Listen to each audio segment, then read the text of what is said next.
My new vlog. ഇന്ന് ഞാൻ നിങ്ങളെ കൊണ്ടുപോകുന്നത് പെർത്ത് റോയൽ ഷോ കാണാനാ. Let's go. ഞങ്ങൾ അങ്ങനെ കാറ് പാർക്ക് ചെയ്തിട്ട് നേരെ ട്രെയിൻ സ്റ്റേഷനിലോട്ട് നടക്കുകയാണ് കേട്ടോ. ഞാൻ ഓഫീസിൽ നിന്ന് വരുമ്പം ഇവിടെ ട്രെയിൻ ഇറങ്ങിയിട്ട് ഇവിടുന്ന് 908 ബസ്സിൽ കയറിയിട്ട് പോവാണ് കേട്ടോ പതിവ്. ഞങ്ങൾ താമസിക്കുന്ന അവിടെ വരെ ഡയറക്റ്റ് ട്രെയിൻ ഉള്ളതാണ് കേട്ടോ. പക്ഷേ ഇപ്പം 2024 തൊട്ട് റെയിലൊക്കെ അപ്ഗ്രേഡ് ചെയ്യുവാണ്. അതുകൊണ്ട് വർക്ക് നടക്കുന്ന കാരണം ഇപ്പം ട്രെയിൻ ഇല്ല. ഇവിടെ വന്ന് ഇറങ്ങിയിട്ട് വേണം പോകാൻ. ഇത് കണ്ടില്ല, ആൾക്കാരെ ഇവിടെ കൊണ്ടുവന്ന് സൈക്കിൾ പാർക്ക് ചെയ്തിട്ട് ട്രെയിനോ ബസ്സോ കയറിയിട്ട് പോവും. അങ്ങനെയും ചെയ്യുന്ന ആൾക്കാരുണ്ട്. ഗൈസ്, ഇവിടെ എത്തിയപ്പോഴാണ് ഗൈസ് അറിഞ്ഞത് ഇന്ന് ട്രെയിൻ ഇല്ലെന്ന്. വീക്കെൻഡ് കാരണം ട്രാക്ക് മെയിൻ്റനൻസ് ഒക്കെ നടക്കുന്ന കാരണം ഇന്ന് ട്രെയിൻ ഇല്ല, പകരം റീപ്ലേസ്മെന്റ് ബസ് ഉണ്ട്. എന്തായാലും ഞങ്ങൾ ബസ്സിൽ തന്നെ പോകാൻ തീരുമാനിച്ചു. എനിക്ക് എന്തായാലും പബ്ലിക് ട്രാൻസ്പോർട്ട് ഫ്രീ ആണ്. ഞാൻ പറഞ്ഞില്ലായിരുന്നോ, ആ റെയിൽ വർക്ക് നടക്കുന്ന കാരണം ഇനി അതിൻ്റെ വർക്ക് കഴിയുന്നവരെ എനിക്ക് പബ്ലിക് ട്രാൻസ്പോർട്ട് ഒക്കെ ഫ്രീ ആണ്. ഞങ്ങൾ അങ്ങനെ ബസ് എടുക്കുന്നതും വെയിറ്റ് ചെയ്തിരിക്കുവാണ്. ഇവിടെ ഒരാളെ കണ്ടില്ലേ, എന്താ ഹാപ്പി എന്നറിയാമോ? കാരണം അവൻ അങ്ങനെ പബ്ലിക് ട്രാൻസ്പോർട്ടിലൊന്നും പോവാറില്ല. വല്ലപ്പോഴും ഇതുപോലെ എന്തെങ്കിലുമൊക്കെ വരുമ്പോൾ മാത്രമേ അവനെ ബസ്സിലും ട്രെയിനിലൊക്കെ കയറാറുള്ളൂ. അതുകൊണ്ട് തന്നെ അവന് ഭയങ്കര സന്തോഷമായിരുന്നു. അവന് ബസ്സിൽ പോകാൻ വലിയ ഇഷ്ടമാണ്. അവനങ്ങനെ പോവാത്തോണ്ടായിരിക്കാം. ഈ കാണുന്നതാണ് കേട്ടോ പെർത്തിലെ സ്റ്റേഡിയം, ഒപ്റ്റസ് സ്റ്റേഡിയം ആണ്. ഇവിടെ ഞങ്ങൾ പണ്ട് 2022 ഇന്ത്യ സൗത്ത് ആഫ്രിക്ക കളി കാണാൻ വന്നതാണ്. ഞാൻ ആദ്യമായിട്ടാണ് ഒരു ലൈവായിട്ട് ഇന്ത്യയുടെ കളിയൊക്കെ കാണാൻ പോകുന്നത്. അന്ന് ഇന്ത്യ തോറ്റും പോയായിരുന്നു. നമ്മളങ്ങനെ സിറ്റിയുടെ അടുത്തോട്ട് എത്താറായി. ഇനി കുറച്ച് ദൂരം കൂടെ ഉള്ളൂ. ഇനി പെട്ടെന്ന് തന്നെ സിറ്റിയിലെത്തും. ഈ പോകുന്ന വഴിയൊക്കെയാണ് ഈ കാണുന്നത്. ശരിക്കും ഞങ്ങളുടെ സ്ഥലത്ത് നിന്ന് സിറ്റിയിലേക്ക് ഒരു 20 മിനിറ്റ് ഡ്രൈവേ ഉള്ളൂ കേട്ടോ. ഇതിപ്പോൾ ബസ്സിലായതുകൊണ്ടാണ് ഇത്രയും ദൂരം.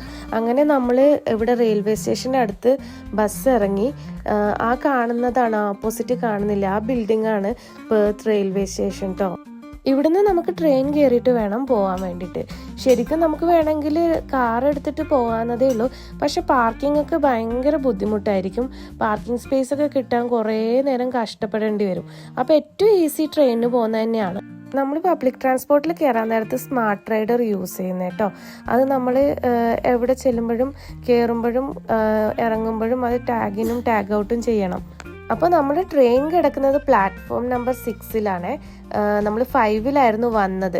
അവിടെ നിന്ന് എസ്കലേറ്റർ കയറി 6-ലോട്ട് വന്ന് ട്രെയിനിൽ കയറി. അങ്ങനെ ഞങ്ങളിവിടെ എത്തിയപ്പോൾ തന്നെ 2:30 ആയായിരുന്നു. നല്ല തിരക്കാണ്. ഞങ്ങളിത് എക്സ്പെക്ട് ചെയ്തതാണ്. അങ്ങനെ ബാക്ക് ചെക്കിങ്ങും കാര്യങ്ങളൊക്കെ കഴിഞ്ഞ് ഞങ്ങൾ അകത്തോട്ട് കയറിയപ്പോഴത്തേനും നിറയെ ആൾക്കാരായിരുന്നു. എങ്ങോട്ട് പോകണം, ഏത് വഴിക്ക് പോകണം എന്ന് ഒരു ഐഡിയ ഇല്ലാണ്ട് കൺഫ്യൂസ്ഡ് ആയിട്ട് ഞങ്ങളിങ്ങനെ നടക്കുക. നമുക്ക് വേണമെങ്കിൽ മാപ്പ്, അവിടെ ഇൻഫർമേഷൻ സെൻറ്ററിൽ നിന്ന് മാപ്പ് വാങ്ങിച്ച് അത് നോക്കിയിട്ട് പോവാം. അല്ലെങ്കിൽ റോയൽ പെർത്ത് ഷോയുടെ ആപ്പ് ഉണ്ട്, അതിനകത്ത് നമുക്ക് ഡൗൺലോഡ് ചെയ്തിട്ട് അതിനകത്താണെങ്കിലും മാപ്പ് അവൈലബിൾ ആണ്. പക്ഷെ ഞങ്ങൾ അതൊന്നും നോക്കിയില്ല. ഞങ്ങൾ ഒരു അറ്റം പിടിച്ചങ്ങ് നടന്നു. ബ്ലൂ യു ആയിട്ടുള്ള ഒരു ഇൻട്രാക്റ്റീവ് സെഷൻ ഉണ്ടായിരുന്നു എന്ന് അരവിന്ദ് പറഞ്ഞു. അപ്പം റോയൽ പെർത്തിൻ്റെ ആപ്പിലെടുത്ത് നോക്കിയതാണ്. അപ്പോഴത്തേനും ഓൾറെഡി അതിൻ്റെ സമയം കഴിഞ്ഞായിരുന്നു. ശരിക്കും റോയൽ പെർത്ത് ഷോയ്ക്ക് കയറാനായിട്ട് ഒരാൾക്ക് $40 എങ്ങാനും ആവും.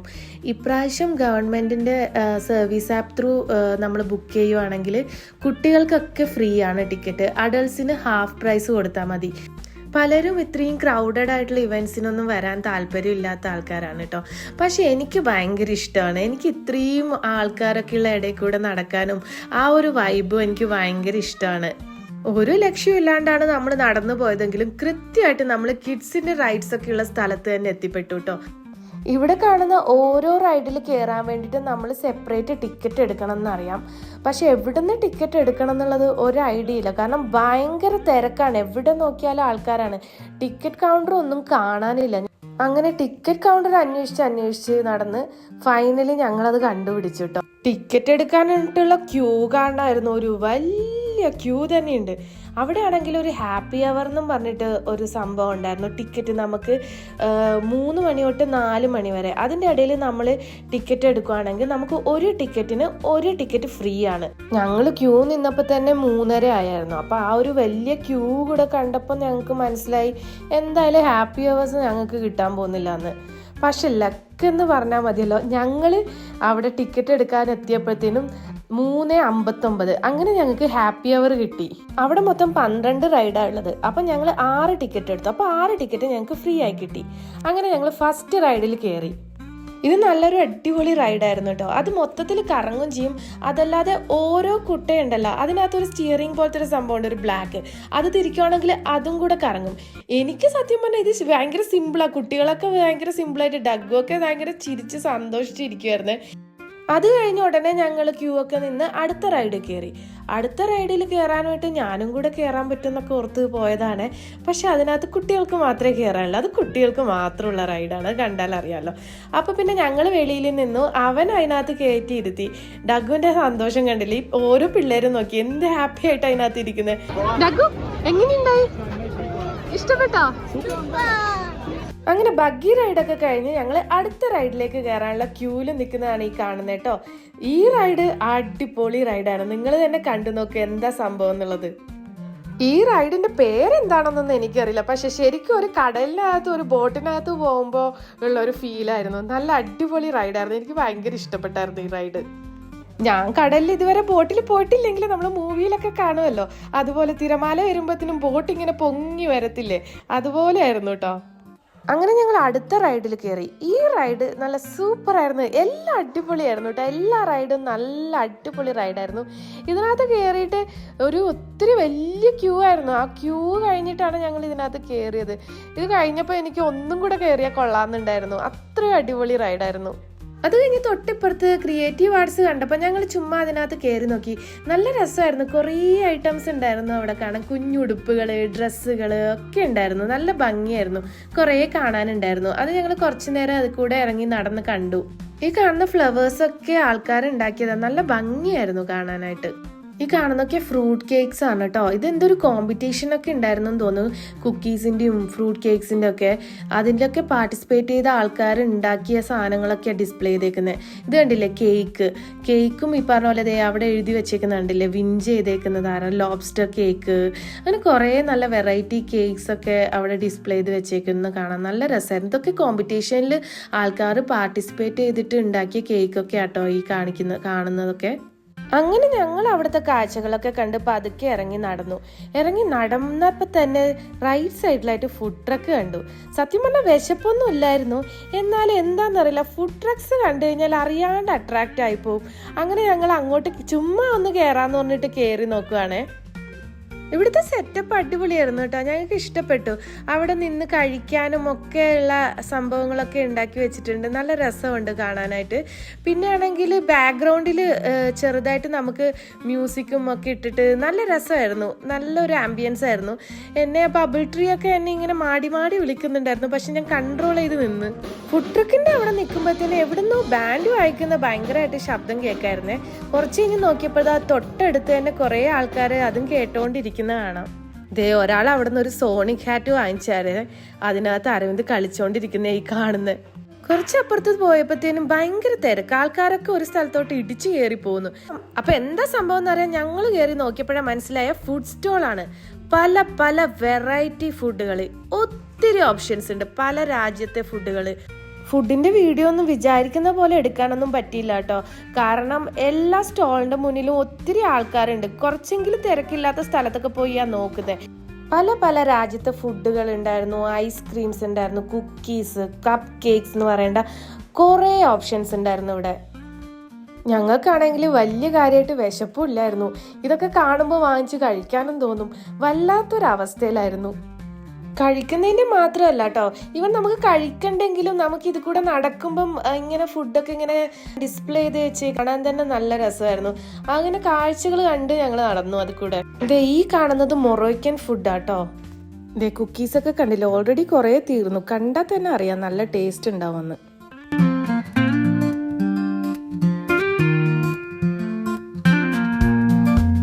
ഈ കണ്ടില്ല, ഇതൊരു സ്പാനിഷ് ഫുഡാന്ന് തോന്നുന്നു. ഇവിടെ ഭയങ്കര തിരക്കുമായിരുന്നു. അവിടെ വന്ന മോസ്റ്റ്ലി എല്ലാവരും ഈ ഫുഡ് മേടിച്ചിട്ടുണ്ട്.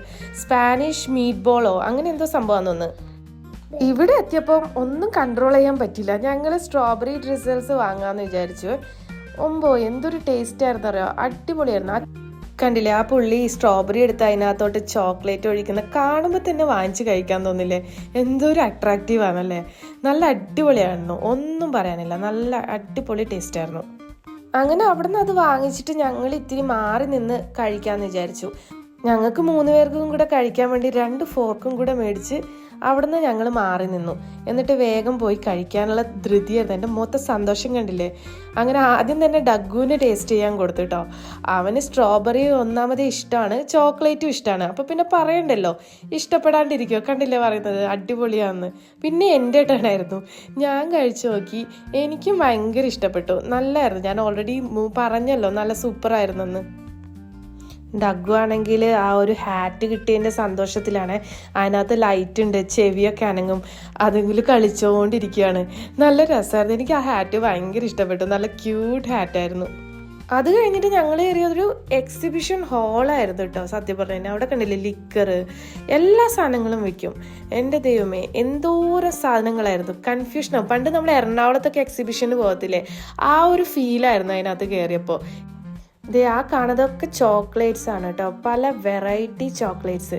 ദേ ഇപ്പുറത്ത് നോക്കുവാണെങ്കിൽ കുറേ ബെഡും കാര്യങ്ങളൊക്കെ. അങ്ങനെ ഇല്ലാത്ത സാധനങ്ങളില്ല. ദേ ഈ കാണുന്നത് സോക്സ്. ഇങ്ങനെ ഞാൻ പറയുകയാണെങ്കിൽ ഞാൻ പറഞ്ഞു കഴിഞ്ഞാൽ തീരൂല. നിങ്ങൾ കുറച്ച് കാഴ്ചകൾ കണ്ടിട്ട് വാ.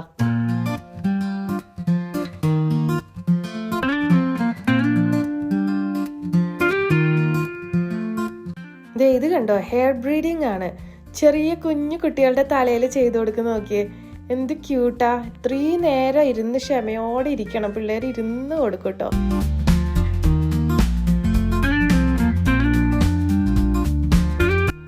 ഈ സ്റ്റോളിനകത്ത് സെല്ല് ചെയ്യുന്ന കുറെ സീഡ്സ് ആണ് കേട്ടോ. ഇതെന്താന്ന് മനസ്സിലായോ? നെയിൽസ്. എന്തോരം നെയിൽസാ നോക്കി അവിടെ.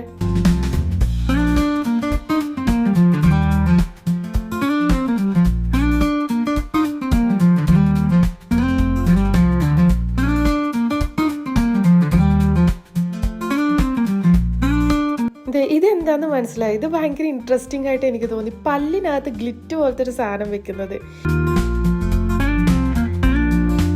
ഈ കാണുന്നതൊക്കെ പല ടൈപ്പ് സോസ് ആണ് കേട്ടോ. ആൾക്കാരൊക്കെ വാങ്ങുന്നുണ്ട്. ഇത് കണ്ടില്ലേ, കോട്ടൺ കാൻഡി മെഷീൻ. ഇതിനകത്ത് പല ഷേപ്പുള്ള കോട്ടൺ കാൻഡി നമുക്ക് വാങ്ങാൻ പറ്റും കേട്ടോ. ഇതേ തേൻ ഇഷ്ടമുള്ളവർക്ക് പറ്റിയ സ്റ്റോളാണ് കേട്ടോ. തേനിന്റെ പല വെറൈറ്റീസ് ഉണ്ട്. പോകുന്ന വഴിക്ക് ഡഗ്ഗുന് കോളടിച്ചു. ഒരു ഓസ്ട്രേലിയൻ ഫ്ലാഗ് കിട്ടിയവന്. ഇതെന്താന്ന് മനസ്സിലായോ? നമ്മുടെ മെഹന്തി അവർ മേത്തൊക്കെ ഇടുക. ഈ ബോട്ടിൽ നോക്കിയേ, നല്ല രസമുണ്ടല്ലേ. അവർ ഡിസ്പ്ലേ ചെയ്ത് വെച്ചേക്കുന്നത് കാണാൻ എന്ത് രസമാണ്. ഇത് ജിന്നാണ്, ജിന്ന്. അത് കഴിഞ്ഞ് ഞങ്ങൾ ബൈക്ക് സ്റ്റാൻഡ് കാണാൻ പോയി. നിങ്ങൾക്ക് കാണാൻ പറ്റുന്നുണ്ടോ ആ ബൈക്കിൽ ആൾക്കാർ ഇങ്ങനെ ചാടി പോകുന്നത്? എന്താന്നല്ലേ സംഭവം. അടിപൊളി സംഭവമായിരുന്നു. എനിക്ക് ഭയങ്കര ഇഷ്ടപ്പെട്ടു. ഭയങ്കര ഇൻട്രസ്റ്റിംഗ് ആയിട്ടുള്ള ഒരു കാര്യമായിരുന്നു.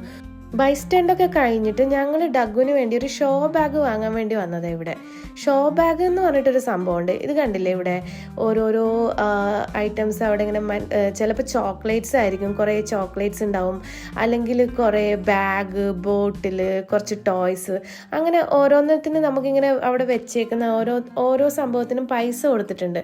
അപ്പോൾ നമുക്കിഷ്ടമുള്ളത് നമ്മൾ പറയുകയാണെങ്കിൽ അവരതൊരു ബാഗിനകത്ത് അവിടെ ഡിസ്പ്ലേ ചെയ്തിരിക്കുന്ന സാധനമൊക്കെ ആക്കിയിട്ട് തരും.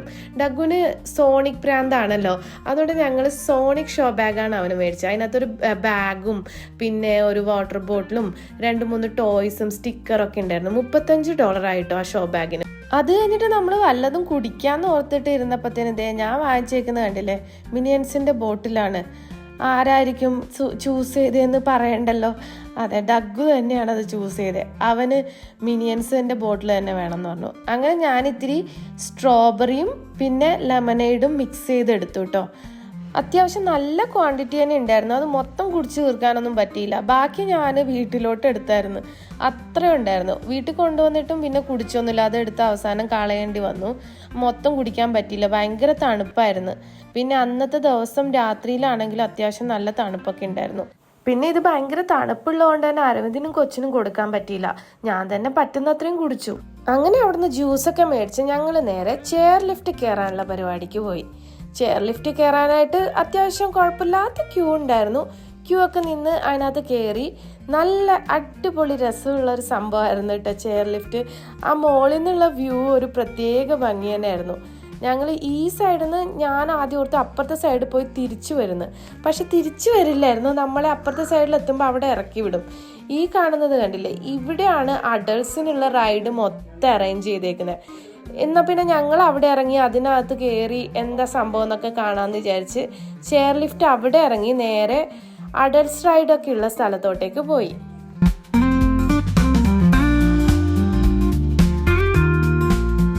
ഞങ്ങൾ അപ്പുറത്തെ സൈഡ് കണ്ടപ്പോൾ വിചാരിച്ച അവിടെയാണ് മൊത്തം ആൾക്കാരെന്ന്. ഇവിടെ എത്തിയപ്പോഴാണ് മനസ്സിലായേ അതിനേക്കാളും ഡബിൾ ആൾക്കാർ ഈ ഭാഗത്തുണ്ടെന്ന്. സത്യം പറഞ്ഞു കഴിഞ്ഞാൽ എന്തോരം ആൾക്കാരാണ് ഇന്ന് വന്നേക്കുന്നതെന്നാണ് ഞാൻ ആലോചിക്കുന്നത്. ഇവിടുത്തെ റൈഡൊക്കെ കണ്ടില്ലേ, കാണുമ്പോൾ തന്നെ തലകറങ്ങും. അമ്മാതിരി റൈഡുകളാണ് ഇവിടെ ചെയ്തു വെച്ചേക്കുന്നത്. സത്യം പറഞ്ഞു കഴിഞ്ഞാൽ ഇന്ന് ഞങ്ങൾക്ക് ആർക്കും സുഖം ഉണ്ടായിരുന്നില്ല കേട്ടോ. ഡഗുനൊന്നും വയ്യായിരുന്നു, അരവിന്ദിനും വയ്യായിരുന്നു. പിന്നെ ടിക്കറ്റ് എടുത്തുകൊണ്ട് ഞങ്ങൾ വന്നതാണ്. അരവിന്ദിനാണെങ്കിൽ ഈ കാണുന്ന റൈഡിലൊക്കെ കയറാൻ ഭയങ്കര ആഗ്രഹമായിരുന്നു. പക്ഷെ ഒട്ടും വയ്യാത്തതുകൊണ്ട് കയറാൻ വേണ്ടിയിട്ട് പറ്റുന്നില്ലായിരുന്നു. എന്നാലും ഞങ്ങൾ ഇതൊക്കെ കണ്ടു നടന്നു. ഈ ഭാഗത്ത് ഇതൊക്കെ കണ്ടു നടക്കുമ്പോൾ ഭയങ്കര കോമഡിയാട്ടോ. ആൾക്കാരൊക്കെ ഇത്രയും ക്യൂ ഒക്കെ നിന്ന് കയറിയിട്ടൊക്കെ അതിനകത്ത് കിടന്ന് നിലവിളി ബഹളമായിരുന്നു. കാരണം മുകളിലൊക്കെ പോയിട്ട് തലകുത്തിയൊക്കെ നിൽക്കുമ്പോഴത്തേനും ആൾക്കാർ കൂവി വിളിക്കുമായിരുന്നു. നല്ല രസമായിരുന്നു. എൻ്റെ ദൈവമേ, തലകുത്തി നിൽക്കുക. മോസ്റ്റ്ലി എല്ലാ റൈഡുകളും ഞാൻ നോക്കിയപ്പോൾ തലകുത്തി നിൽക്കുന്ന റൈഡുകളാണ് ഇവിടെയുള്ളത്. ഈ റൈഡ് കണ്ടോ, എന്ത് പൊക്കത്തിൽ പോയിട്ട് അത് വരുന്നതെന്ന് കണ്ടില്ലേ? അത്രയും പൊക്കത്ത് പോയി താഴോട്ട് വരും. ദൈവമേ, ഇതിനകത്തൊക്കെ എങ്ങനെ കയറുന്നാവോ? എന്നാലോ ഈ ഒരു റൈഡിൽ കയറാനാണ് അവിടെ ഏറ്റവും കൂടുതൽ ക്യൂ എന്നൊക്കെ പറഞ്ഞു കഴിഞ്ഞാൽ വലിയൊരു ക്യൂ ആണ് കേട്ടോ. ഇതിനകത്തൊക്കെ കയറി കഴിഞ്ഞാൽ, ഞാനൊക്കെ ഇതിനകത്ത് കയറി കഴിഞ്ഞാൽ ഉറപ്പാ എനിക്ക് ജീവൻ ഉണ്ടാവില്ല തിരിച്ചു വരുമ്പോഴത്തേനും. ഇത് കണ്ടോ, ഇതിനകത്ത് ആൾക്കാരെ കാണാനില്ല, പറന്ന് നടക്കുക. ദൂരേന്ന് കാണാൻ നല്ല ഭംഗിയുണ്ട്. അതിനകത്ത് കയറി കഴിഞ്ഞുള്ള അവസ്ഥ എന്തായിരിക്കും എന്നറിയില്ല. എന്തായാലും അടിപൊളി സംഭവം തോന്നുന്നു കണ്ടിട്ട്. ഇതിനകത്തൊന്നും കയറാൻ പറ്റത്തില്ല കേട്ടോ, കാരണം വലിയ ക്യൂ ആണ്. ക്യൂവിലൊക്കെ നിന്ന് ഇതിനകത്ത് കയറി കഴിഞ്ഞാൽ ബാക്കിയുള്ള സംഭവം ഒന്നും കാണാൻ സമയം കിട്ടില്ല. വേറൊരു ഇൻട്രസ്റ്റിംഗ് ആയിട്ടുള്ള കാര്യമാണ് കേട്ടോ, കുറെ ഗെയിംസ് ഉണ്ട് അവിടെ. ഇപ്പൊ ഇത് കണ്ടില്ലേ, ആ ബിയർ ബോട്ടിൽ കിടക്കുന്നുണ്ടല്ലേ, അത് നമ്മൾ നേരെ നിർത്തണം. നേരെ നിർത്തി കഴിഞ്ഞാൽ താഴെ പോവാണ്ട് നേരെ നിർത്തി കഴിയുവാണെങ്കിൽ നമുക്ക് അവിടെ കാണുന്നതിൽ നിന്ന് ഏതെങ്കിലും ഒരു ഗിഫ്റ്റ് നമുക്ക് കിട്ടും. ഇത് അടുത്തൊരു ഗെയിമാണ്. നമ്മൾ എറിഞ്ഞ് ആ ബലൂൺസ് പൊട്ടിക്കണം. ബലൂൺസ് പൊട്ടിക്കുമ്പോൾ അത് പറഞ്ഞ പോലെ അവിടെ നിന്ന് നമുക്ക് ഏതെങ്കിലുമൊക്കെ ഒരു ഗിഫ്റ്റ് എടുക്കാം. അരവിന്ദ് ഈ ഗെയിം കളിക്കുകയാണ് കേട്ടോ. ഒരു പ്രാവശ്യം ബോൾ എറിയാൻ $5 2 ബോൾ കിട്ടും. അങ്ങനെ ഞങ്ങൾ 3 പ്രാവശ്യം അങ്ങനെ എറിഞ്ഞു. അവസാനം എറിഞ്ഞപ്പോഴുണ്ടല്ലോ ഒരെണ്ണം മാത്രം ബാക്കി നിന്നു, ബാക്കി എല്ലാം വീണു. അതുകൊണ്ട് ഞങ്ങൾക്ക് കിട്ടിയില്ല. ഇതൊരു ഭാഗ്യ പരീക്ഷണമാണ് കേട്ടോ. ഞാൻ മിക്കവാറും എവിടെ പോയാലും ചെയ്യുന്ന ഒരു കാര്യമാണ്. എനിക്ക് ഭാഗ്യം നല്ലോണം ഉള്ളതുകൊണ്ട് ഒരിക്കലും അടിച്ചിട്ടില്ല. ഇപ്രാവശ്യം നിങ്ങൾക്ക് എന്താ തോന്നിയത്? അടിക്കോ? നിങ്ങളൊന്ന് ഗസ് ചെയ്യ്, അടിക്കോ ഇല്ലയോ എന്നുള്ളത്. $5 കൊടുത്ത 5 ചാൻസ് ആണ്. അങ്ങനെ ഞാൻ $10 കൊടുത്ത് 10 ചാൻസ് മേടിച്ചിട്ടാണ് ഈ വരുന്നത്. ഇതെന്താ സംഭവം എന്ന് പറഞ്ഞു കഴിഞ്ഞാൽ, അവിടെ ഒരു സൈഡിൽ നമ്പേഴ്സ് എഴുതി വെച്ചിട്ടുണ്ട്. എൻ്റെ കയ്യിൽ ഇപ്പോൾ 2 ഇത് കണ്ടില്ലേ. അപ്പം നമ്മൾ ഓരോന്ന് തുറന്ന് നോക്കണം. ആ കാണുന്ന നമ്പേഴ്സ് നമ്മുടെ കയ്യിലുള്ള ഈ സ്ലിപ്പിനകത്ത് ഉണ്ടെങ്കിൽ നമുക്ക് അടിച്ചു മോനെന്ന് പറയില്ലേ, നമുക്ക് ഇവിടുന്ന് ഗിഫ്റ്റ് കിട്ടും. അങ്ങനെ ഓരോരോ നമ്പറും ഞാൻ എടുത്ത് നോക്കിക്കൊണ്ടിരിക്കുകയാണ്. അങ്ങനെ 1 ചാൻസ് കഴിഞ്ഞു, 2 ചാൻസ് കഴിഞ്ഞു, 3 ചാൻസ് കഴിഞ്ഞു. ആ ഒരു സ്ലിപ്പ് മൊത്തം കഴിഞ്ഞ് രണ്ടാമത്തെ സ്ലിപ്പ് എടുത്ത് നോക്കിക്കൊണ്ടിരിക്കുക. അത് നോക്കിയിട്ട് ഒന്നാമത്തെ നോക്കി ഇല്ല. അങ്ങനെ വളരെ വിജയകരമായി തോറ്റ് ഞങ്ങൾ അവിടെ നിന്ന് പതുക്കെ ഇറങ്ങി. അത് കഴിഞ്ഞ് ഇറങ്ങിയപ്പോഴത്തേനും ഇത് കണ്ടപ്പോഴത്തേനും ഡഗുന് അതിനകത്ത് കയറി ജമ്പ് ചെയ്യണമെന്ന് ഭയങ്കര ആഗ്രഹം. അങ്ങനെ കുറച്ചു നേരം അവൻ അതിനകത്ത് ജമ്പ് ചെയ്തോണ്ടിരുന്നു. നല്ല രസമായിരുന്നു. ഇത് കണ്ടില്ലേ, ഇതിന്റെ ബിഗ് ബബിൾ ബം എന്നാണ് കേട്ടോ ഈ റൈഡിനെ പറയുന്നത്. ഇത് കണ്ടപ്പോൾ അവന് ഭയങ്കര ഇഷ്ടപ്പെട്ടു. അതിന് എന്തായാലും കയറണം എന്ന് പറഞ്ഞു. ഞങ്ങൾക്കും കണ്ടിട്ട് നല്ല ഇഷ്ടമായി, നല്ല രസമുണ്ട്. പിള്ളേരൊക്കെ അതിനകത്ത് ഇരുന്ന് കാണിക്കുന്നതാണ്. അങ്ങനെ പിന്നെ അവനെ അതിനകത്തും കയറ്റി. അതും കൂടെ കഴിഞ്ഞിട്ട് ഞങ്ങൾ ഫയർ വർക്ക്സ് കാണാൻ പോയി. ഫയർ വർക്ക്സ് കണ്ടില്ലേ, ഈ ബാക്ക്ഗ്രൗണ്ടിലുള്ള ആ മ്യൂസിക്കിനനുസരിച്ച് അത് ചെയ്യുന്നത് നല്ല ഭംഗിയായിരുന്നു. ഞങ്ങൾ ആക്ച്വലി ഫയർ വർക്ക്സ് കുറച്ച് ദൂരെ നിന്നാണ് ഇത് കണ്ടത്. ഞാൻ കണ്ടില്ലായിരുന്നു, അരവിന്ദ് പോയി വീഡിയോ എടുത്തതാണ്. ആ സമയത്താണ് ഡഗുന് അവനകത്ത് ജമ്പ് ചെയ്യണം എന്നൊക്കെ പറഞ്ഞിട്ട് അവിടെ പിന്നെ ഒത്തിരി ക്യൂ ഉണ്ടായിരുന്നു. അപ്പോൾ ക്യൂ നിന്ന് കഴിയുമ്പോഴത്തേനും ഫയർ വർക്ക്സ് ഓൾറെഡി അവിടെ സ്റ്റാർട്ട് ചെയ്തു. അപ്പോൾ പിന്നെ ഞാൻ പറഞ്ഞു അരവിന്ദിനോട്, എന്ന് അരവിന്ദ് പോയി കണ്ടോന്ന്. ഞാനും ഡഗും പോയില്ല കേട്ടോ. ഫയർ വർക്ക്സ് കഴിഞ്ഞ് കഴിഞ്ഞാൽ ശരിക്കും എല്ലാം കഴിഞ്ഞു കേട്ടോ. അപ്പോൾ ഞങ്ങൾ അത് കഴിഞ്ഞ് റെയിൽവേ സ്റ്റേഷനിൽ പോകാമെന്നോർത്ത് വന്നപ്പോഴത്തേനും ഞങ്ങൾ ആദ്യം ഒരു ടോക്കൺ എടുത്തത് ഓർമ്മയില്ല, കിഡ്സ് ആക്ടിവിറ്റീസ് അപ്പോൾ ഞങ്ങളുടെ കയ്യിൽ കുറച്ച് ടോക്കൺസ് ബാക്കി ഉണ്ടായിരുന്നു. അപ്പോൾ ഞാൻ നോക്കിയപ്പോഴത്തേന് ഈ ഒരു 1-2 പേരൊക്കെ അവിടെ ഇങ്ങനെ ഇതിനകത്ത് കയറുന്നുണ്ട്, അവർ റൈഡ് ഓപ്പറേറ്റ് ചെയ്യുന്നുണ്ട്. അപ്പോൾ ഞങ്ങൾ വിചാരിച്ചു എന്തായാലും കോയിൻസ് ബാക്കിയുണ്ടല്ലോ എന്ന് പറഞ്ഞിട്ട് ഓടിച്ചാടി അവിടെ കണ്ട റൈഡ്സിലൊക്കെ ചുമ്മാ കയറ്റി വിടുമായിരുന്നു കേട്ടോ ഡഗ്ഗുനെ ഹാപ്പിയായി. ഈ കാണുന്ന ഹെലികോപ്റ്റർ റൈഡിലൊന്നും നേരത്തെ കയറാനേ പറ്റിയില്ല, ഭയങ്കര ക്യൂ ആയിരുന്നേ. കാരണം ഞങ്ങൾ പിന്നെ കയറാണ്ട് വന്നതായിരുന്നു. ഇപ്പം നോക്കുമ്പോഴത്തേന് ആരുമില്ല, അവൻ തന്നെയാണ് അതിനകത്ത് കയറിയേക്കുന്നത്. ഇതിനകത്ത് എനിക്ക് ഒന്നുകൂടെ കയറണമെന്ന് ഭയങ്കര ആഗ്രഹമായിരുന്നു. നേരത്തെ ഭയങ്കര ക്യൂ ആയിരുന്നു, അതുകൊണ്ട് രണ്ടാമത് കയറാൻ പറ്റുകയേ ഇല്ലായിരുന്നു കേട്ടോ. എന്തായാലും എനിക്ക് നല്ല ഭാഗ്യമുണ്ടെന്ന് മനസ്സിലായി. ഞങ്ങൾ ആദ്യം വിചാരിച്ചായിരുന്നു കേട്ടോ, നമ്മുടെ ഹാപ്പി അവേഴ്സ് കിട്ടിയിട്ട് യൂസ്ഫുൾ ആയില്ലല്ലോ, കോയിൻസ് ബാലൻസ് വന്നല്ലോ എന്നൊക്കെ. എന്തായാലും അതൊക്കെ യൂസ് ചെയ്യാൻ പറ്റിയ സന്തോഷത്തോടെ കേട്ടോ ഞങ്ങൾ ഇവിടുന്ന് ഇറങ്ങിയേ. അപ്പോൾ ഇന്നത്തെ വീഡിയോ എല്ലാവർക്കും ഇഷ്ടപ്പെട്ടു എന്ന് വിചാരിക്കുന്നു. ഇഷ്ടപ്പെട്ടെങ്കിൽ എല്ലാവരുടെയും ഫ്രണ്ട്സിനോടൊക്കെ ഒന്ന് സബ്സ്ക്രൈബ് ചെയ്യാൻ പറയട്ടോ. അപ്പോൾ വീണ്ടും അടുത്ത വീഡിയോ ആയിട്ട് കാണുന്നവരെ ബൈ.